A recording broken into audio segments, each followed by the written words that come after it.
কিভাবে কোনো number unblock এবং চ্যাট লিস্টে ফিরিয়ে নিয়ে আসতে হয় সেটা দেখাচ্ছি। এর জন্য প্রথমে সর্ব উপরে লেফট সাইডে প্রোফাইল আইকনে ক্লিক করতে হবে, তারপর সিকিউরিটি অ্যান্ড প্রাইভেসি এটার উপর ক্লিক করতে হবে, তারপরে হচ্ছে ব্লক লিস্ট এটার উপর ক্লিক করবেন। যতগুলো নাম্বার ব্লক লিস্টে দেয়া থাকবে সবগুলো এখানে শো করবে। এখন হচ্ছে মোহাম্মদ আমিন এই নামটাকে হচ্ছে আমি আনব্লক করতে চাচ্ছি, এজন্য আনব্লক এই বাটনে ক্লিক করব, দেন আনব্লক। এরপর হচ্ছে ব্যাকে চলে যাব, ব্যাক স্পেসে ক্লিক করে ব্যাকে চলে যাব।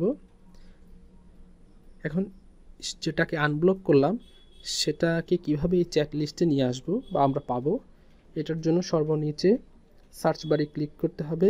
ক্লিক করে যে নাম্বারটা আনব্লক করলাম সেটার নাম লিখতে হবে মোহাম্মদ আমিন। এই যে দেখুন মোহাম্মদ আমিন এই চলে আসছে।